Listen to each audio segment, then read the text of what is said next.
Chiropractic actually parallels dentistry in that with dentistry it's a preventative care mode for the oral cavity, the teeth, mouth region. What they're preventing there is tooth decay. What people don't realize is that chiropractic prevents spinal decay. With teeth, the decay occurs because of bacterial damage.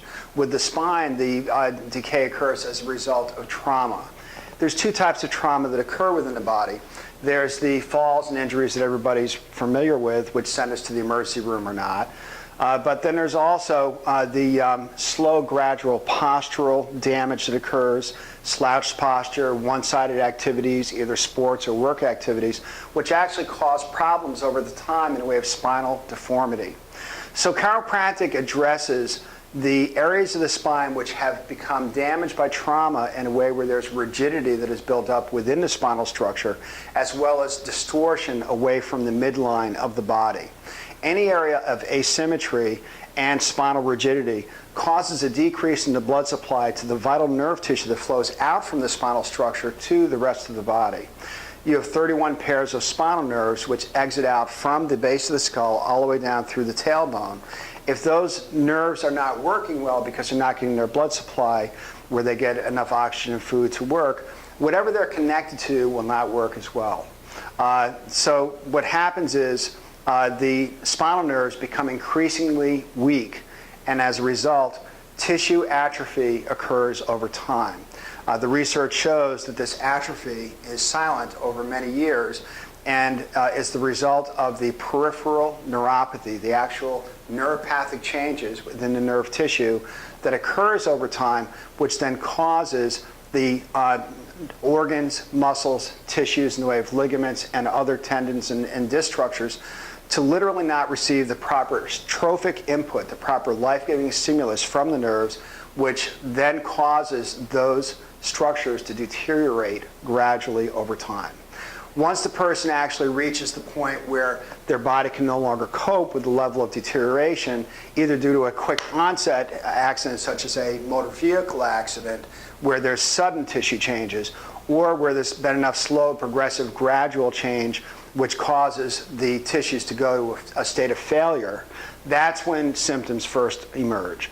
And so as a person comes into me for care, it's either because of a sudden onset injury, which was really significant and caused significant tissue damage within the spinal structure, the spinal nerves, the surrounding supportive elements, ligaments, muscles, tissues, and discs, or some progressive damage had occurred over a period of many years, which led to a symptomatic outcome.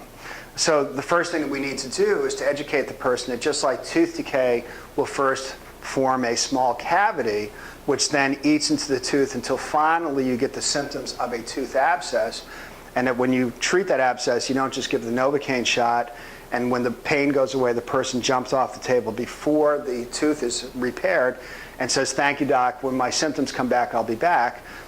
In the same way, chiropractic addresses the spinal derangement problems, the deformity and damage within the spine, which actually causes the symptoms that are being experienced by the patient. What we do is we train the patient that the symptoms are a way of letting us know what's happening. As the symptoms diminish in both intensity, frequency, and distribution, where the area and the intensity diminishes, the frequency of the symptoms diminishes, those are signs of the region healing. As that healing occurs, it's because there's been better restoration of spinal movement, spinal symmetry, which brings back blood supply to the neurological tissue. This then allows the nerve tissue to receive its proper oxygen and food or nutrient levels, which then allows those nerves to become healthier again. And then whatever tissues and other structures are associated with those nerves become healthier as well as the body heals. Now, if there's been enough tissue damage where there's been a region that will be compromised for the rest of the person's life because there's been too much deterioration, the person will then have a chronic, permanent condition. Many times, though, conditions can be resolved to the point where the individual has total resolution of their symptoms as we correct the underlying damage. Now, there's two approaches that we use as chiropractors to actually address those forms of spinal damage.